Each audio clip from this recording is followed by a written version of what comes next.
अगर Brent crude benchmark को देखें, जो इंटरनेशनल मार्केट में क्रूड ऑयल के प्राइसेस को मॉनिटर करता है, तो वॉर से पहले $73 पर बैरल रेट चल रहा था और वॉर के बाद एवरेज $100 ये रेट पहुंच गया।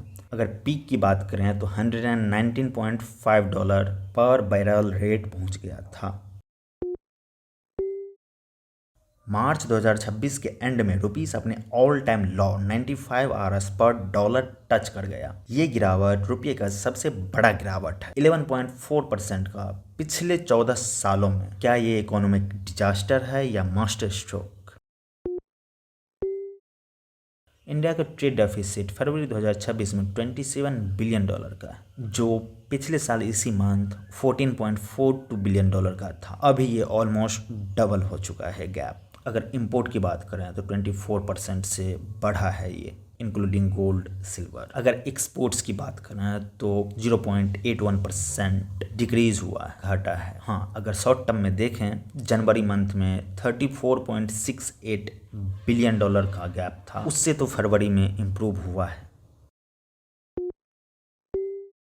हिस्टोरिकल पर्सपेक्टिव में जाएं तो 1947 में $1 ₹3 के बराबर हुआ करता था और आज लगता है कि विराट कोहली के 100 सेंचुरी लगाने से पहले रुपया सेंचुरी लगाने को बेताब है अगेंस्ट द डॉलर। रुपये के गिरने के कई फैक्टर्स हैं, जिनमें से कुछ एक्सटर्नल हैं, कुछ इंटरनल हैं, कुछ इकोनॉमिक फंडामेंटल्स हैं।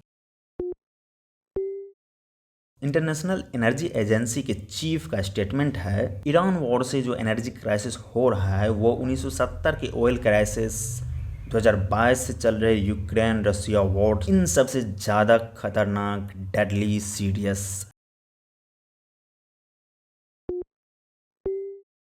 1947 में $1 ₹3 के बराबर था, जो 1990 में $1 ₹17 के बराबर हो गया और आज 2026 में ये 95 रुपीज़ 95 टच कर गया है। अगर 1990 से अभी तक का देखें तो 17 से 95, 5.5 गुना का जंप। अगर इंडिया और यूएसए के 36 ईयर्स के इन्फ्लेशन डेटा को देखें तो 1990 से 2026 तक पिछले 36 सालों में यूएसए का एवरेज इन्फ्लेशन 3% के अराउंड रहा है, वहीं इंडिया में एवरेज इन्फ्लेशन 7% के अराउंड रहा है। इंडिया के चीफ इकोनॉमिक एडवाइजर इस बारे में क्या कहते हैं, एक बार वो देखते हैं।